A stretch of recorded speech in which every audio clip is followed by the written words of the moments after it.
So let's start there, because yesterday when we were here on the show, we talked about Liam Coen. If you don't know who he is, you're not alone. Offensive coordinator for the Tampa Bay Buccaneers, re-upping with the Bucs and not going to Jacksonville.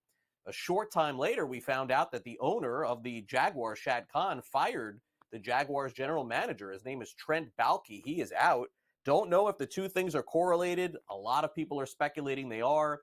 Baalke certainly has had a lot of success in drafting, but not a lot of success with wins and losses. So the Jaguars are now searching for another general manager and a head coach, and this is, of course, ahead of the NFL draft coming up in April. Meanwhile, the New York Jets have hired their next head coach, and Jets fans will be familiar with him. Defensive back Aaron Glenn is headed home. He's going to be the head coach of the Jets. He leaves after a stellar run with the Detroit Lions, and so another coaching vacancy has been filled.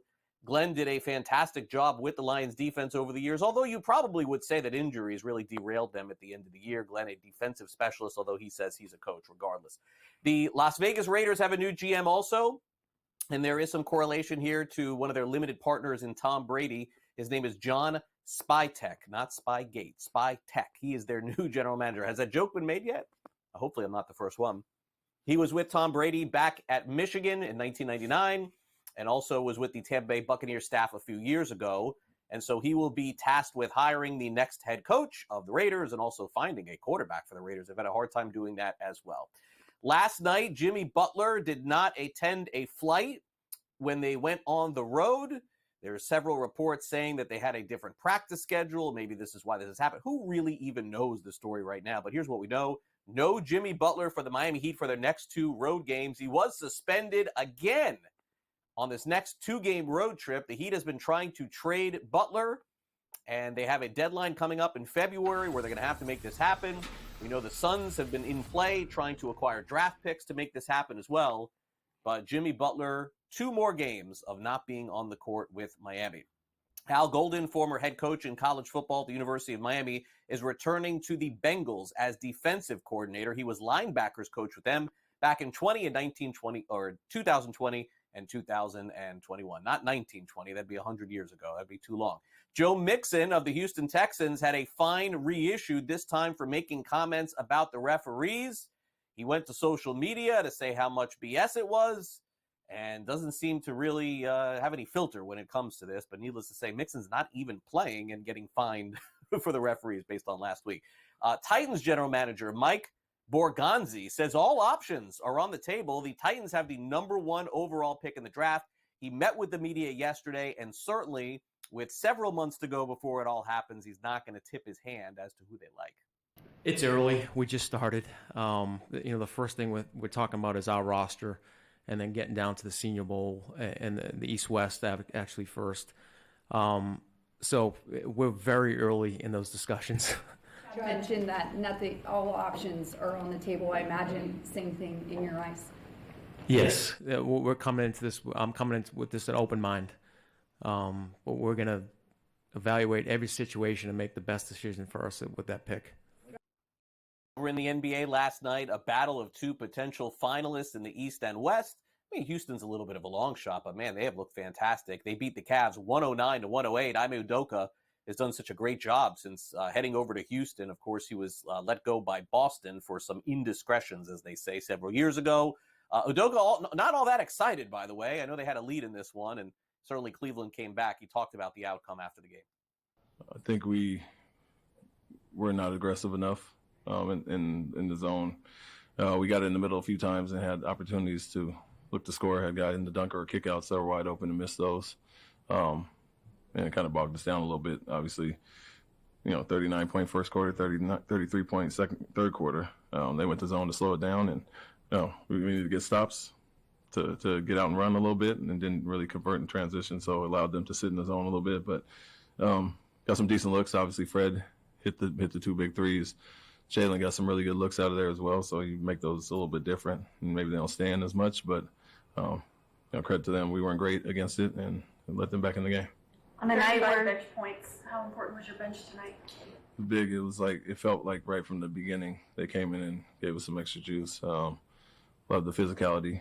Tari, Cam, Steven came in with where we were a little flat early. and kind of ramped it up, obviously, to get that 39-point first quarter. But overall, really good job by all of them. Jay Sean as well, guarding. And, we needed it tonight. Some guys were a little flat, and the bench gave us a good boost. Meanwhile, the story of the first half of the NBA season has obviously been the Oklahoma City Thunder, and they continue to roll. Another win yesterday, 36-7 on the season. And the favorite on the FanDuel Sportsbook to win the MVP, it's clear-cut. It's Shai Gilgeous-Alexander. Another 54-point performance last night, 123-114. Not going to hand him the MVP just yet. There's a long way to go, certainly, but SGA trying to live in the present as opposed to the future. Yeah, I just try to stay in the moment. I try to be as aggressive and as intelligent as I can be in every moment. Make the right play and make the play that I'm comfortable making. And no matter the moment or the situation, I try not to waver from that. And it's been going well for me. It's something that I've had to learn. I guess you can say the hard way. But yeah, taking that approach has really helped me for sure. Did it feel like 54? I did not. I felt like I could have had a lot more, and I know it's going to sound very spoiled, but I feel like I didn't really have that great of a night. Left a few on the table, but there's room to improve, and that's a good thing. So you told Gallo after the game, but you had a few more points tonight, but nothing special. Yeah. Why do you say that? Why is it nothing special? I feel like I wasn't my best tonight, regardless of what the scoreboard says. I feel like I could have been better. Offensively, shot making a little bit, and then a couple of reads. But that comes with the game. You're not going to be perfect all the time. I feel like I've had better games this season, even though it didn't look like it on the score sheet. And that's just me chasing growth as opposed to an outcome. And that's what that comes from. Right now, minus 600 on the FanDuel Sportsbook is SGA to win the MVP. That's a big favorite for the month of January. Also, last night, Brown and Tatum, they went off. They led the Celtics past the Clippers 117-113. Jalen had 25. Jason had 24. And also in the Mavs and Wolves game, Jaden Daniels had 27 points, and the Wolves outlasted the Mavs by a point, 115-114. All right, the storm is coming, as they say. St. John's wins again last night, and this time they beat Xavier, final 79-71. Expect St. John's to be a top 15 team in the country headed toward next week. Fans are starting to show up, and of course, the head man, Rick Pitino, knows all about success in the Big Apple. It's all about winning in New York. If you win, they're going to show up, and we know that. And we're winning right now. We're bringing St. John's back to where it needs to be. It's a shame Lou's not alive. He'd be very proud of his team, the way they fight. But we really, really want to get St. John's back where it belongs. And we just keep winning, and that'll take care of itself.